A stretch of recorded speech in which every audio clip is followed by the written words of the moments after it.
Katie, thank you so much for taking the time to talk with us again here on the Homeschool Sanity Show. I would love to have you tell us what has been happening for you and your family since we last spoke 3 years ago. Time flies.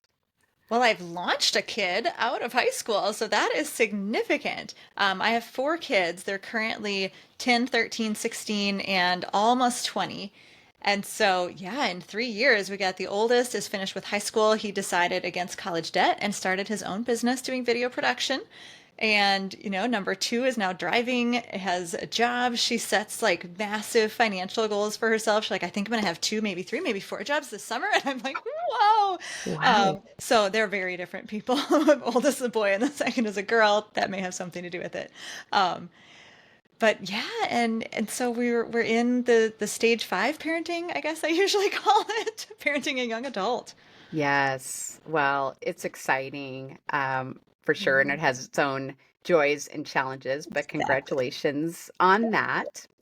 So, we are going to be talking about life skills Mhm. today. And homeschoolers, I think, have a huge advantage when it comes Yes. to teaching life skills because we are at home with our children much of the time, Mhm. except when we're running around to various activities that are available for homeschoolers. So, we're not suggesting that homeschoolers aren't already teaching life skills, but we're going to really address how to make it easier for homeschooling families and the motivational aspect. Because I know when I was homeschooling my six kids, it's, huh, there are so many things that we want to get to, and Yes. it can be a challenge. So I am going to lean on your expertise and experience with working with thousands of homeschooling families. So that is a huge advantage that you bring to the table. So I know you have talked about teaching life skills like cooking and budgeting and how those types of skills can significantly boost a children's confidence and mental health, which I am all about. So, can you elaborate on how these practical skills contribute to a child's self esteem and overall well being?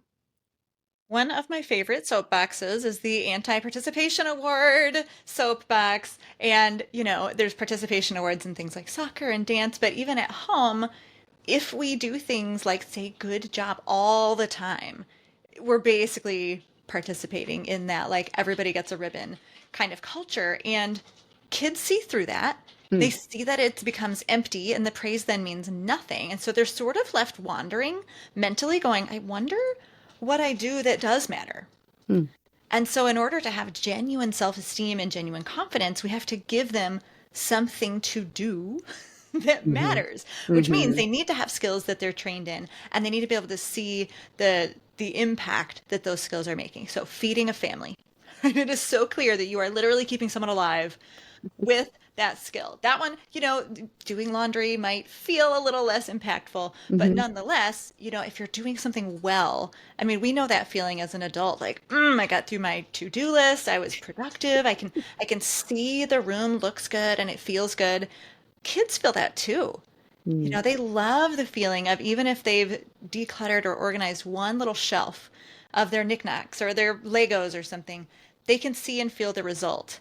And that means, number one, we don't have to tell them good job because it's Mm. very, very clear. They know it. And number two, we can legitimately say, wow, this looks incredible.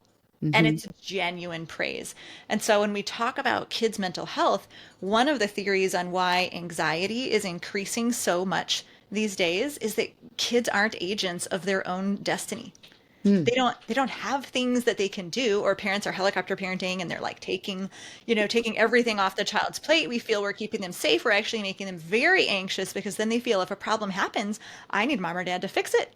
And if mom or dad isn't here, I'm stuck. I'm done.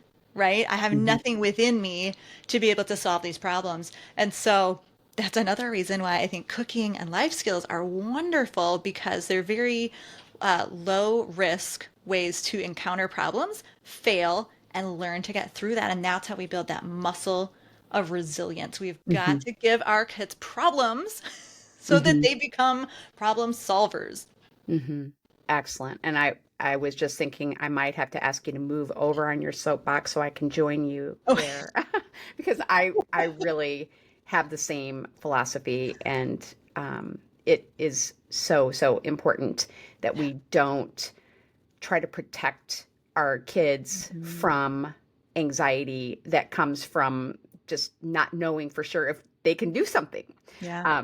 They have to work through that anxiety to have success, and that will in turn reduce their anxiety going forward. So wonderful, wonderful. I love it. Okay, so I just spoke with a homeschooling mom this weekend who said, I don't have time to incorporate life skills into my curriculum. I am just too busy teaching all the things. So, what are some practical strategies to incorporate these life skill lessons into our daily routines without adding extra stress? Well, I wouldn't look at it as a part of the curriculum any more than I would look at, getting out of bed or feeding them every day or like going to church or like building values that are important to you. We don't go like, well, truth and honesty needs to be part of our curriculum, right? Like that is what you learn by being a member of the family who values truth and honesty. And so Hmm. ultimately, although they definitely can, you definitely Hmm. can do like curriculum fun Fridays for life skills, whatever. I don't think you should see them as that pressure. I want to Hmm. give moms and dads out there the little piece of motivation in that, Mm. if we're talking about like our budget, what's the motivation for keeping a budget, for saving for retirement? Well, it's that long-term vision. Like it's Hmm. not fun for me to put $10 into my retirement account today. I don't care. Hmm. It's fun to think about the peace that I will feel in retirement, knowing that I don't have to keep working till I'm 80 or 90, God willing, right? Like, Hmm. oh, that's so wonderful. So we've got to look at our kids as the same. They are a long-term investment. Mm. And also actually some shorter term investments too. But when we invest time into teaching kids skills that will help support the household, not Hmm. only are we investing in their future as adults who feel a little more settled and are able to, seek their spouse or seek their wonderful career instead of like spinning around and going, I don't even know how to feed myself. I don't know how to grocery shop. I don't know how to clean this house. Like, why is there green stuff growing in my toilet? Like, those should not be the questions like weighing down our young Hmm. adult children, Hmm. right? They should be like, who am I going to fall in love with? What do I want to do with my life? Right. And so we've got to clear some of those little things out of the way for them, long term investment wise. Shorter term investment, by the way, if you have kids who know how to do laundry, who know how to cook, who know how to clean the green stuff out of the toilet, you ultimately will get time back in a fairly quick fashion. And so that's the motivation, moms and dads, Hmm. right? Where, yes, Absolutely. so it's going to take a little bit of time to teach, but likely, I mean, we are doing these things anyway. Hmm. We're doing these skills. The children, homeschoolers love it. They're around generally, unless you're like super overscheduled, which sometimes Hmm. happens. Hmm. So the goal is if I'm going to do a task that takes me 5 minutes, maybe that's wiping down the kitchen table and counters. Can I grab my 5-year-old and allow that task to take 6 to 7 minutes because I'm talking them through it? It's only going to take 2 extra minutes for like a week, and then you turn it over to them and you stay close. Now, like my child is wiping the counter poorly, of course, because they're Hmm. just learning, Hmm. but I'm doing dishes. So I'm Hmm. moving another task forward and I can glance over my shoulder and I can redirect and say, did you use the system? Did you make it like a checkerboard and go up and down? Bend down and look at right. You can teach kids these little tricks. Hmm. And then after another month, they're really good at it. Hmm. Decent enough. They're sufficient. And so then they can do that task. They're helping with the household. A lot of people will kind of throw the kids need to play more at me too. And yes, they do. Yes, they do. You know what? And we need to go climb trees with our kids. But that's the whole point is that if we're sharing the family responsibility, it gives everyone more time to go outside, climb the Mm. tree, go rollerblade, and go for that bike ride, play both together as a family and as kids. Plus, especially the younger the child, the more this is true, work is play Mhm. and play is work. And so we need to give them that like playground of learning some skills and making it a little bit fun, but also, they're learning how to grow up and how to be an adult, and kids do that through play. So we can Mhm. allow them to play at their work. Absolutely. Completely agree. That's wonderful. And it's so funny how when you're a busy mom, that 2 extra minutes to I teach know. a skill to a small child feels like an eternity. It feels like forever. Like, oh, they're Right. slowing And down. one thing that I think can help is if you actually time yourself Mhm. doing it yourself, and then time yourself teaching the skill. And you will find that most of the time, I would think that Katie is exactly right, that it is only a couple of minutes of your time, but that is an investment that will pay off. So I love that. Okay, so you have shared stories about families where these skills that we have taught children become crucial Mhm. during challenging times, such as a parent's illness. How can teaching these life skills prepare our kids to handle these unexpected family situations and also to foster resilience? I've heard so many stories. I mean, just from like the mom who wakes up with the flu and the 7-year-old is able to get the 5-year-old breakfast. Like it's as simple as that. But what comes to mind most quickly is Sarah McClure, who had, I forget if she had 2 or 3 kids, all boys. And she said, praise God, I had taught them to cook very intentionally, and other household chores, laundry, vacuuming, everything, because she had a really tough pregnancy where she was on bed rest and like just feeling like death every day. At the same time, her husband had surgery on both legs. No adults could walk in the house. Can you imagine No. how things would break down in sort of your average American household where kids like they barely even know if they have soccer or karate that day. Like Hmm. they're Hmm. pawns. They get in the car, they go places, you know what I'm saying? So like she said, "Oh my goodness." Like she was able to easily direct like here, she's half dead, feeling half dead. Here are the things that need to be done today. They could do them. If she had waited to train when the crisis mode was already activated, like it just would not have worked. And so, like, I hope that no one has that particular flavor of crisis, but we're all going to wake up a little sick one day. Those of us still having babies, we're going to have days where, like, you get home from the grocery store, it's lunchtime, and the baby needs to nurse. It is just delightful to be able to delegate from the chair. I mean, we had a similar situation. When our youngest was 3, he got a concussion. And we were realizing that he is like, oh, that wasn't just a normal fall. He just threw up. Oh my goodness, we have to get on the call with the doctor. Do we need to go to the ER? And it was incredible to walk back down. The children had finished making the dinner. They had made homemade dressing. They'd prayed the meal blessing, and the 3 older ones were eating. And I was like, this is the dream. And that was, what was that, 7 years ago. So we're talking the oldest was 13 at the time. So, they were still pretty little, the 3 of them. Yes. And I think that harkens back to what we talked about at the beginning, where I'm sure your kids were proud of themselves. Oh They yeah. really felt great about being able to do that on their own. And it's such a beautiful gift to give a child to be able Hmm. to say, "Wow, you did that." Hmm. Whether it's laundry or cooking or even just the smallest contribution. If we thinking about the smallest child, the 3-year-old who has, folded the washcloths Hmm. or, Hmm. has measured the salt to go into the soup. Our job is to use that little bit of brain power that we have left to say, "Oh, this soup tastes so good." Now, you know what? I think it's because the salt is right. Who put the salt in the soup? And then you're piling on those compliments that are not empty. They're real, genuine praise, and those also create a snowball effect that help kids want to come back and learn more and then do more. Hmm. So ideally, we can incorporate that into the system. Again, it's not curriculum. It's not like I have a little sticker chart, but Hmm. I'm just looking as a parent for those opportunities to say, "Wow, I see you did that." That Hmm. really helps the family. Like, how much more weight does that carry then? Good job, you know?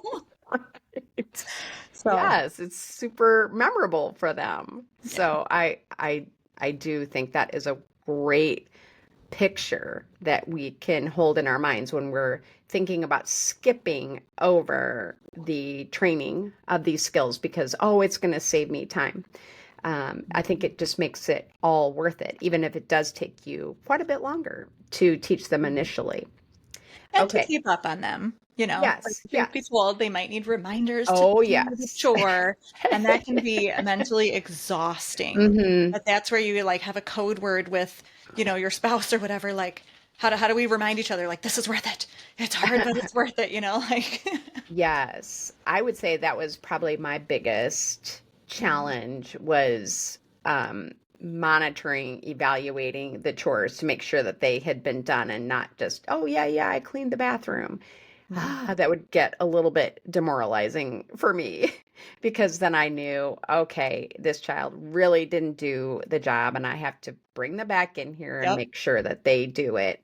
But I would say that even that is a short time over the lifespan of your family that you have to do that. Pretty soon, your child is mature enough to be able to follow through, even if they're not monitored all the time. So, just as an encouragement to you.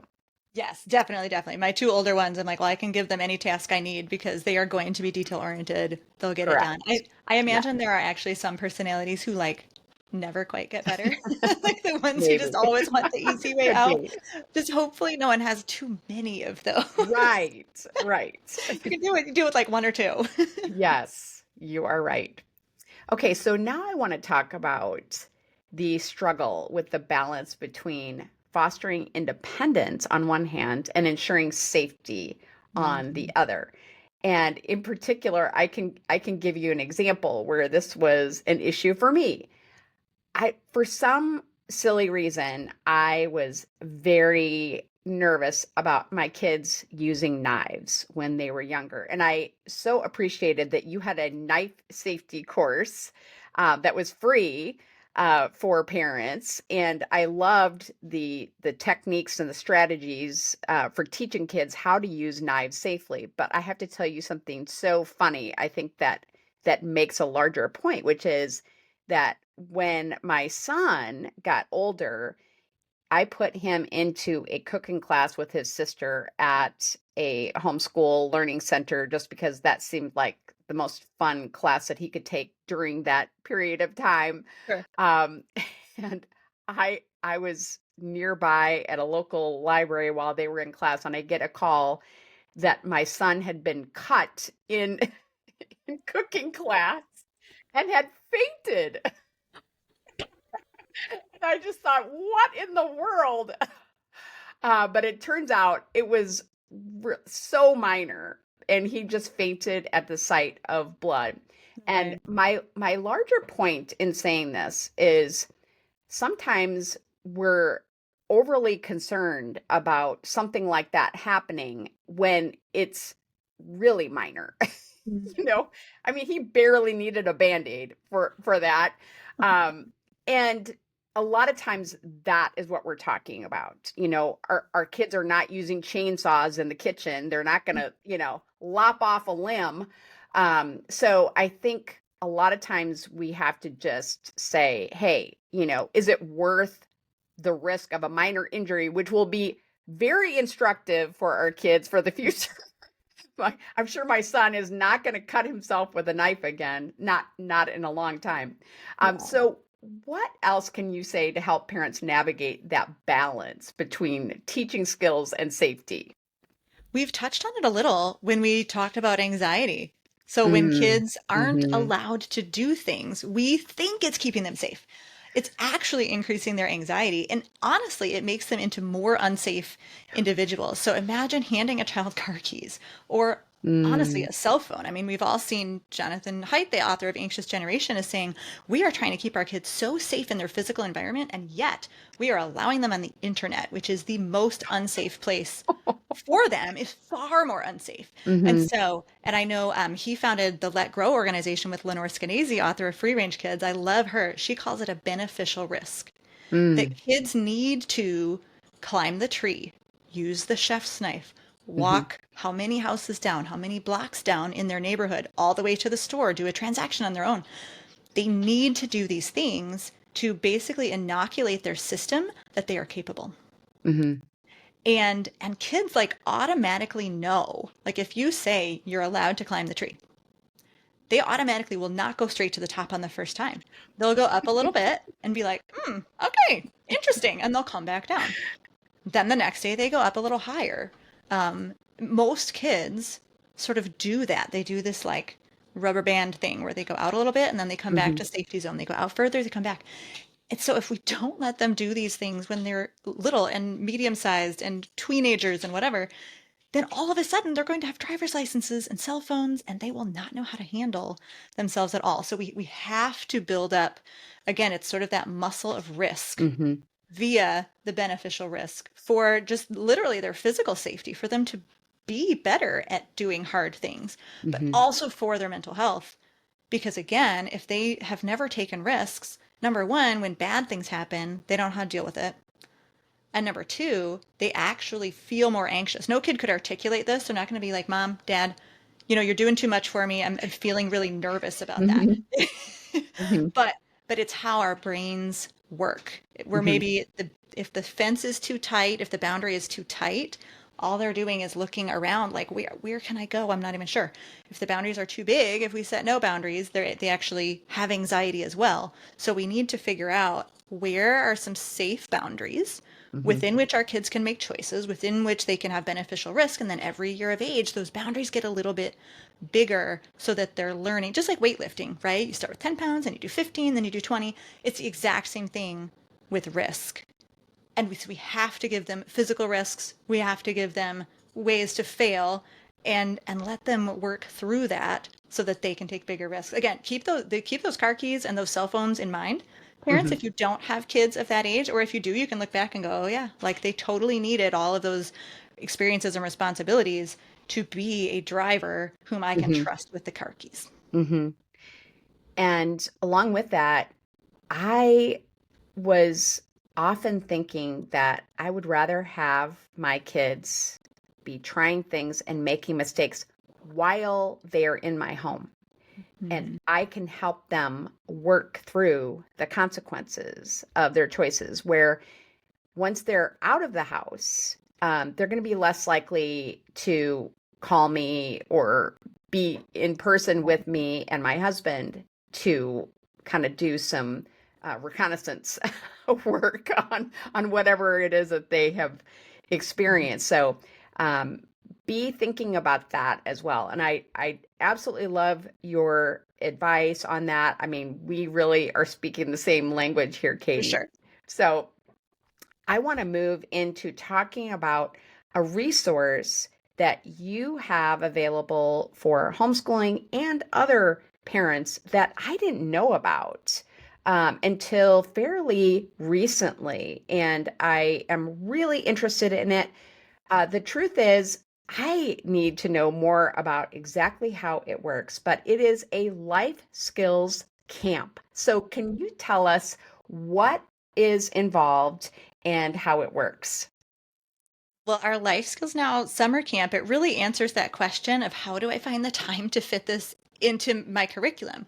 Because we take basic life skills from sort of those hands-on skills we've been talking about, like cleaning and sweeping and car maintenance and bike maintenance and cooking, as well as emotional, what we call soft skills of emotional regulation, stress management, how to have a conversation and look a real person in the eye, not through a screen. We cover all of those as life skills. And what I do is gather experts in other fields because I'm an expert in the field of cooking and eating and healthy food. So I gathered experts in the fields of entrepreneurship and finances and auto maintenance. By the way, I'm not an expert at all in auto maintenance. So we went down the street literally to like our car guy, and he's now filmed 6 workshops with us on various aspects of car maintenance for kids and teens. And so it's incredible. It's an amazing opportunity for you as a mom or dad to say, all right, I don't have time to call up a chef and get some, real lessons in a cool Hmm. commercial kitchen. I'm not going to take my kid with me and ask my car mechanic to like teach us how to check the oil together. Like we don't have time for all that. The next best thing is to invite experts into your home virtually. And so that's what I've done is gathered all these incredible experts from like CEOs to our local florist and teaching 100 different life skills Mm. every summer. It's for ages 5 to 18. So the medium is a video. We tell our camp leaders if you can teach it in 12 minutes, don't take 15. Mhm, So mhm, they're literally 5 to 30 minute videos. There are many, many are under 15, especially for the younger kids. And so the idea would be, in a homeschool day, you could be like, literally like at breakfast or at lunch or one of those like sneaky little times where you're not really doing anything. Be like, hey, let's watch this life skills video.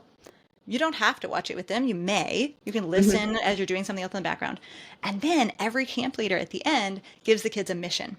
So mhm, they'll say, your mission is, do this action. And the idea is that the mission is like a quick win.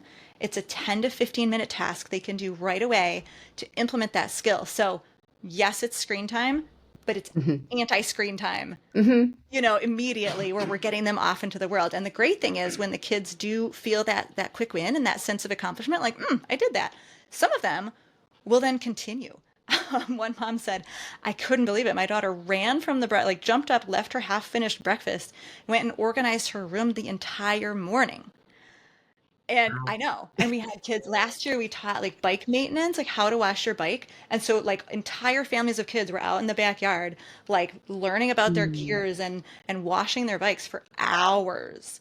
So mm, it is more anti-screen time than screen time, but it's positively using the power of technology, to invite people you'd mhm, never be able to meet and learn from into your home to teach kids again from the simplest sweeping to how to check your oil and how to check your tire treads, which I didn't learn very well because mine are bald right now. I just discovered from going into an oil change. I'm like, oh, I had a workshop on that. Why is that not on like my yearly checklist for my kids? right. But it's incredible to hear like the Mm, family conversations that happen. And so this is a totally free camp. okay, We do it free for a week, so there's about 20 skills a day, okay, 24 hours on demand access. And then if people think, "Ooh, I would rather do this over an entire school year," mhm, then they can purchase it to camp. okay. Hmm. Wonderful. I mean, that just sounds amazing. So, speaking as a homeschooler, what you could do, I mean, Katie is really hinting at this, but you could incorporate it into a fun Friday Hmm. during the school year. You could have it be part of your morning basket time that you're just going to do one life skill a morning when you're able to, and then go ahead and act on it. I would probably. I would probably not do it as part of morning basket time because there are missions involved. To me, it sounds like a wonderful thing to do in the afternoon when the energy is flagging and kids are just, oh, I don't feel like doing my math work right now. Put a video on and then everyone commit to following up and doing the mission. I think what you have put together is absolutely brilliant and so needed, not just by homeschoolers, but families all around the world. I imagine you have people participating in other countries as well. We do, yes, all around the world. I mean, it's amazing. Some kids are like working on their English by, Oh, by watching okay. these videos, which is so wild. Like Yeah. that's obviously another skill, but Yes, it is.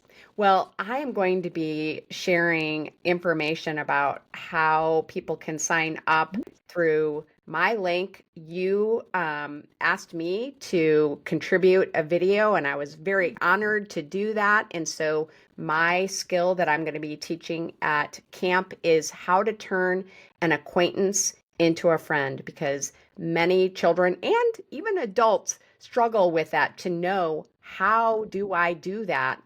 Just wishing and hoping doesn't make it so, but there are concrete steps that we can take to make it fairly simple to do that. Of course, not every person is going to respond. And actually, that's probably an advantage. I wouldn't want to be friends with every single person that I met. I would run out of time and energy for that.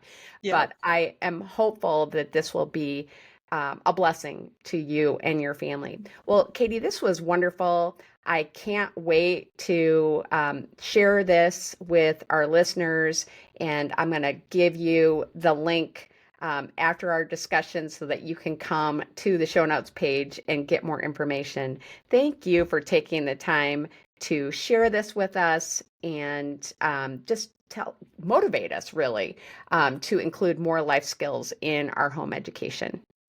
Well, you are so welcome. And actually, my team made a special link Oh, that is your link, but it's easy to say. So if okay. people, yeah, Go if for people want it. to go to kidscookrealfood.com/life skills sanity, Okay. uh, when camp is open, so like right now we're coming up on June 2025. When camp is open, that will be the page to get the free videos. When it's closed, don't worry. We'll have like 4 videos from past seasons, so there will always be something there for your listeners to use right away. Oh, I love it. Thank you so much for doing that. Of course.